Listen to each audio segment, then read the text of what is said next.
તો સૌથી મોટા સમાચાર મળી રહ્યા છે બનાસકાંઠામાં પાકિસ્તાન બોર્ડરથી આ સમાચાર કે જ્યાં સરહદે પાકિસ્તાની ઘૂસણખોર ઠાર મરાયો છે। બનાસકાંઠા જિલ્લામાં પાકિસ્તાન સરહદમાં ઘૂસણખોરી નિષ્ફળ। 23 મેની રાત્રે પાકિસ્તાની ઘૂસણખોરને ઠાર મરાયો છે। બીએસએફે પહેલા ઘૂસણખોરને ચેતવણી આપી હતી અને બીએસએફની ચેતવણી છતાં ભારતમાં ઘૂસવાનો તેણે પ્રયાસ કર્યો હતો। બીએસએફે ઘૂસણખોરને ઠાર કરી દીધો છે। પહેલા ચેતવણી આપવામાં આવી। બનાસકાંઠામાં પાકિસ્તાની બોર્ડર પરથી આ સૌથી મોટા સમાચાર મળી રહ્યા છે કે જ્યાં સરહદે પાકિસ્તાની ઘૂસણખોરને ઠાર મારવામાં આવ્યો છે। બનાસકાંઠા જિલ્લામાં પાકિસ્તાન સરહદમાં ઘૂસણખોરી નિષ્ફળ થઈ છે। 23મીની રાત્રે તેમને ચેતવણી આપવામાં આવી અને ત્યારબાદ ઠાર મારવામાં આવ્યો છે। વધુ માહિતી સાથે સંવાદદાતા નિકુંજ જોડાઈ ગયા છે। નિકુંજ, બનાસકાંઠા સરહદે પાકિસ્તાની ઘૂસણખોરને ઠાર મરાયો છે, શું માહિતી મળી રહી છે આ અંગે? બનાસકાંઠાની સરહદ પર એક ઘૂસણખોરી જે છે તેને બીએસએફ તરફથી નાકામ કરવામાં આવી છે। 27 મેના રાત્રિના સમયે પાકિસ્તાનના એક ઘૂસણખોર જે છે તે સીમા પાર કરીને ભારતની સરહદની અંદર પ્રવેશવાનો પ્રયાસ કરી રહ્યો હતો, ત્યારે બીએસએફ તરફથી આ ઘૂસણખોરને ઠાર મારવામાં આવ્યો છે। મહત્વનું છે કે બીએસએફ તરફથી આ ઘૂસણખોરને અગાઉ 2 થી 3 વખત ચેતવણી આપવામાં આવી, પરંતુ આ ચેતવણીની આ ઘૂસણખોરે અવજ્ઞા કરી અને ચેતવણી હોવા છતાં પણ ઇન્ડિયન બોર્ડરની અંદર તેનો પ્રવેશવાનો પ્રયાસ જે છે તે કરી રહ્યો હતો અને આખરે બીએસએફે ફાયરિંગ કરીને આ ઘૂસણખોર જે છે તેને ઠાર મારવાનો જે પ્રયાસ છે તે કર્યો અને તેમાં આ ઘૂસણખોર ઠાર મરાયો છે। 23મી મેની રાત્રિનો આ ઘટના છે, જેમાં આ ઘૂસણખોરી કરાઈ રહી હતી। પાકિસ્તાની આ સંદિગ્ધ નાગરિક છે જે દેશની સીમાની અંદર પ્રવેશવાનો પ્રયાસ કરી રહ્યો હતો અને તે દરમિયાન બીએસએફના જવાબી કાર્યવાહી ફાયરિંગ દરમિયાન આ ઘૂસણખોર જે છે તે મૃત્યુ પામ્યો છે। જી બિલકુલ, આભાર નિકુંજ વિગત સાથે જોડાયા તે બદલ। તો સહયોગી ધર્મેશ આપણી સાથે લાઈવ જોડાઈ ગયા છે। ધર્મેશ, બનાસકાંઠામાં પાકિસ્તાની બોર્ડર પરથી આ સૌથી મોટા સમાચાર કહી શકાય, કેમ કે બનાસકાંઠા સરહદે પાકિસ્તાની ઘૂસણખોરને ઠાર મારવામાં આવ્યો છે। પહેલા તેને 2-3 વખત ચેતવણી આપવામાં આવી અને પછી ઠાર મરાયો છે અને બીજી બાજુ વડાપ્રધાનનો પ્રવાસ। દીપિકા, સૌથી મહત્વની વાત છે કે ઓપરેશન સિંદૂર પછી આપણું દેશની તમામ સરહદ ઉપર આપણા જવાનો સહિત સુરક્ષા બળ તેજીથી 24/7 જેને કહેવાય ને કે 24 કલાક લોખંડી બંદોબસ્ત કરી રહ્યો છે, છતાં નાપાક હરકત ચાલુ છે। અને એવા સંજોગોમાં અત્યારે જે સમાચાર મળી રહ્યા છે કે 23મીએ રાત્રે બનાસકાંઠાની જે સરહદ, જે નડાબેટવાળી સરહદ કહેવાય છે, એ સરહદ ઉપર જે એક ઘૂસણખોર છે પાકિસ્તાની, આ નાપાક હરકત, હું ફરી એકવાર બોલું છું કે ઘૂસણખોર એને ચેતવણી આપવા છતાં ભારતની હદમાં એ પ્રવેશવા જતા એને ઠાર કરાયો છે। બીએસએફની અત્યારે પ્રેસ નોટ આપણે ગુજરાત ફર્સ્ટના દર્શકોને દર્શાવીએ। बनासकांठा गुजरात में बीएसएफ ने घुसपैठ की कोशिश नाकाम की है। बीएसएफ के 17 जवानों ने 23 मई 2025 की रात गुजरात के बनासकांठा जिले में भारतीय सीमा में घुसने की कोशिश कर रहे एक पाकिस्तानी घुसपैठियों को सफलतापूर्वक मार गिराया है। बीएसएफ जवानों ने अंतर्राष्ट्रीय सीमा यह पार कर भारतीय क्षेत्र में प्रवेश कर रहे एक संदिग्ध व्यक्ति को देखा।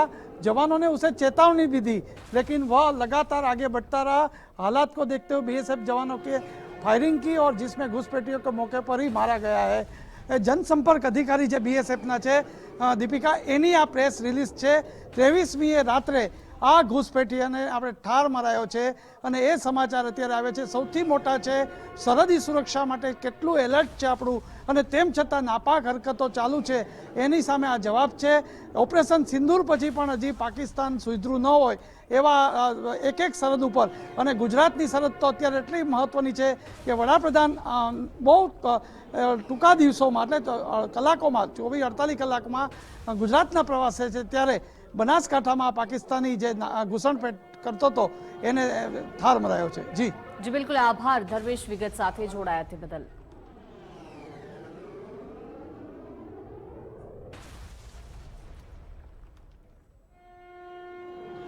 તો બનાસકાંઠામાં પાકિસ્તાની બોર્ડર પરથી આ સૌથી મોટા સમાચાર કહી શકાય। સહયોગી ધર્મેશ આપણી સાથે જોડાયેલા છે।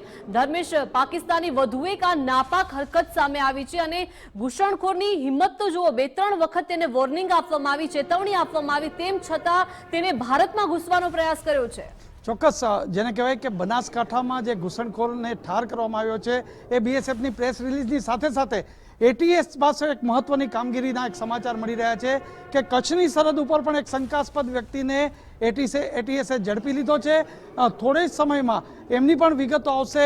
એટલે કચ્છ અને બનાસકાંઠા આ બંને સરહદો પાકિસ્તાનની ખૂબ નજીક છે અને એવા સંજોગોમાં નાપાક હરકત અંતર્ગત 23મી રાત્રે ઘૂસણખોર જે પાકિસ્તાની જે શખ્સ છે એ ઘૂસણખોરી કરતો હતો અને ચેતવણી છતાં માન્યો નહીં એટલે બીએસએફે ઠાર કર્યો.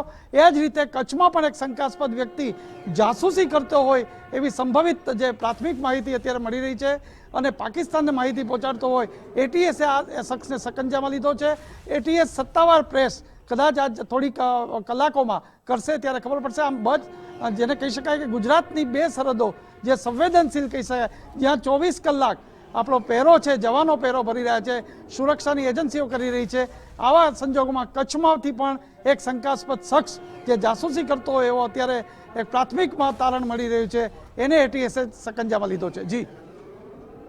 જી બિલકુલ ધર્મેશ, આપ જોડાયેલા રહેજો અને માહિતી આપની પાસેથી મેળવતા રહેશું. એટલે કે કચ્છમાંથી પણ એક જાસૂસી કરતો શખ્સ ઝડપાયો છે, પાકિસ્તાનનો જાસૂસ ઝડપાયો છે. ગુજરાત એટીએસે પાકિસ્તાની જાસૂસની ધરપકડ કરી લીધી છે.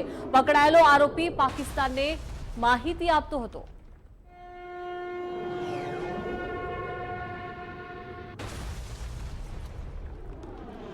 બીએસએફની ચેતવણી છતાં જે બનાસકાંઠાની સરહદ પરથી જે ઘૂસણખોરને ઠાર મારવામાં આવ્યો છે અને તેને પહેલા 2-3 વખત વોર્નિંગ આપવામાં આવી હતી અને બનાસકાંઠા સરહદે પાકિસ્તાની ઘૂસણખોરને ઠાર મારવામાં આવ્યો છે. એટલે કે ભારતીય સીમમાં ઘૂસણખોરીની નિષ્ફળ કરવામાં આવી છે અને ઘૂસણખોરને ઠાર મારવામાં આવ્યો છે. 23 મેની રાત્રે તેને ભારતમાં પ્રવેશવાનો પ્રયાસ કર્યો હતો અને બીએસએફે તેને સતત ચેતવણી આપી હતી અને ચેતવણી છતાં ઘૂસણખોર જે છે તે ભારતમાં પ્રવેશવાનો પ્રયત્ન કરી રહ્યો હતો.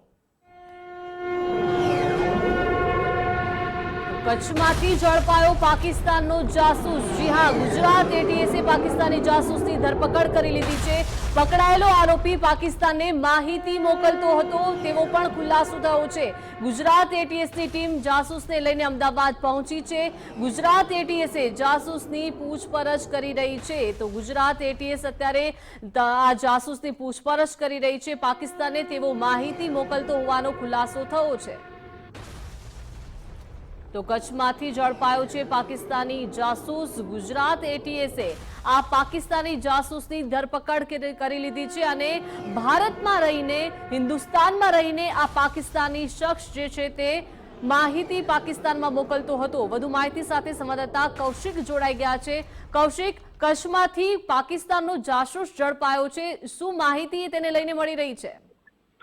જી ચોક્કસથી ભારત પાકિસ્તાન અટકીને આવેલા સરહદી કચ્છ જિલ્લામાં એક જાસૂસની એટીએસની ટીમે ધરપકડ કરી હોવાનું જાણવા મળ્યું છે અને આ પાકિસ્તાની આ શખ્સ જે છે શંકાસ્પદ તે પાકિસ્તાન સાથે વાત કરતો હોવાનું પણ બહાર આવવા પામ્યું છે અને જે ભારતની માહિતી છે તે પાકિસ્તાનને આપલે કરતો હોવાનું પણ બહાર આવવા પામ્યું છે, જે પરથી એટીએસની ટીમ દ્વારા તપાસ હાથ ધરવામાં આવી છે અને આ શખ્સને હાલ એટીએસ અમદાવાદ લઈ જવામાં આવ્યો છે અને વધુ પૂછપરછ હાથ ધરવામાં આવી છે. આ શખ્સના નાપાક ઇસમો સાથે શું સંબંધો છે અને શું માહિતી મોકલી છે તે તપાસ દરમિયાન બહાર આવવા પામશે. જી બિલકુલ, આભાર કૌશિક વિગત સાથે જોડાયા તે બદલ.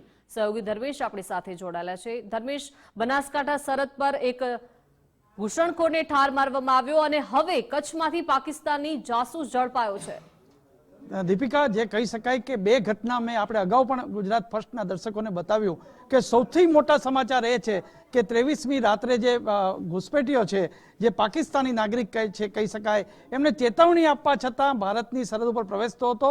પણ આપણી જે સુરક્ષા એજન્સીના જવાનો છે સતર્ક છે અને ઓપરેશન સિંદૂર પછી હજી નાપાક હરકતો જેની ચાલુ રાખી છે એવા સંજોગોમાં એક ઘૂસપેઠીઓ ચેતવણીને પણ એને માન્યા નહીં અને એને કારણે એને ઠાર મરાયો છે.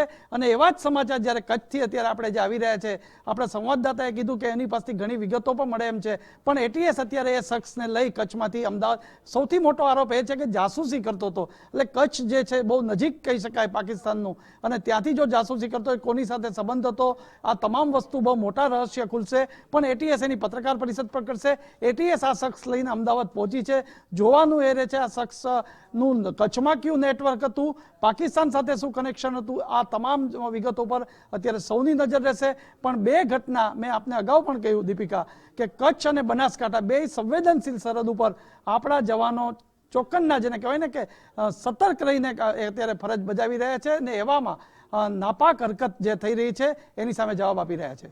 જી બિલકુલ, આભાર ધર્મેશ વિગત સાથે.